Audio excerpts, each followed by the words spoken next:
The music underscore when Ozu returns to the seawall indicates a scene change is coming. But the conversation goes on for quite a while before that happens.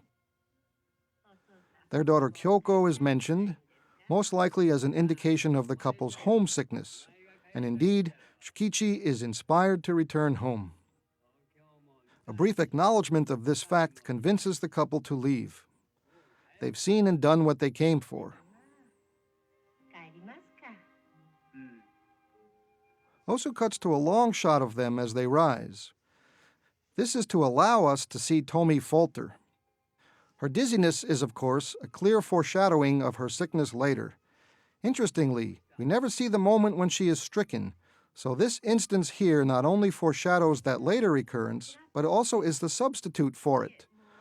Ozu still shows us a minor moment, but elides the major one.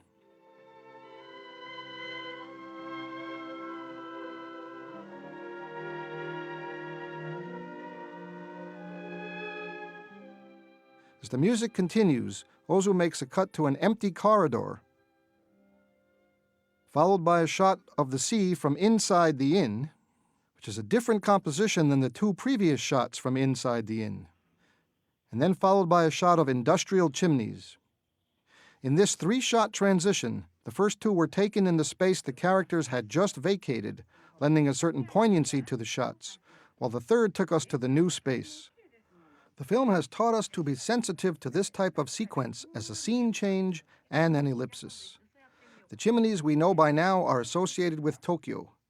Sure enough, we are back in Tokyo, in Shige's beauty salon, while indeed an ellipsis has occurred. The parents have arrived from Atami. Ozu's static camera down the length of the shop allows their entrance at the rear of the frame. Ozu achieved his tatami eye view in a very interesting way. In fact, the set itself was elevated a few inches off the floor, and he photographed the scene with a very short tripod. Shige's look is of absolute annoyance when they enter. No greeting, just an angry response to their return.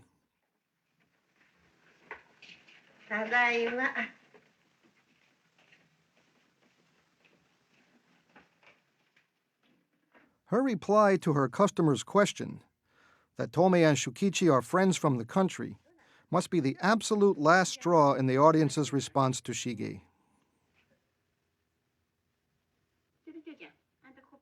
Here, Ozu is having some fun with his regular cast member Haruko Sugimura, who appeared in 9 of Ozu's films. In early summer, she was a sweet and sad neighbor whose son Setsuko Hara agrees to marry. In Floating Weeds, she is the put-upon ex-lover of the main character played by Ganjiro Nakamura.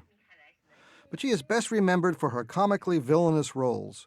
Never has she been so self-satisfiedly mean as here.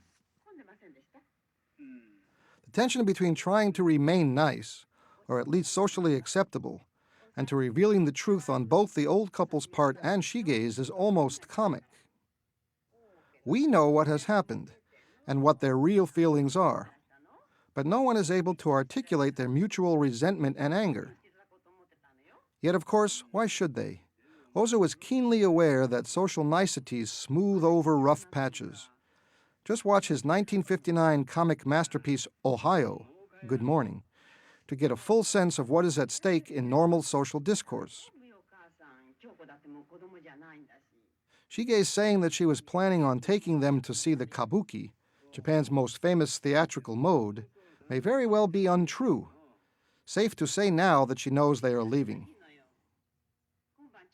Kabuki and the No Theater, the older theatrical form that is far less popular than kabuki, frequently recur in Ozu's films, part of the tapestry of Japanese culture that Ozu weaves together in his films, like the mention of Naniwa Bushi earlier.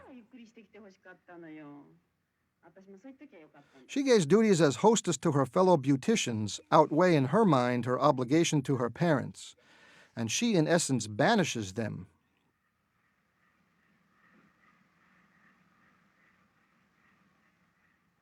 Here follows a quite poignant conversation between Tomi and Shukichi.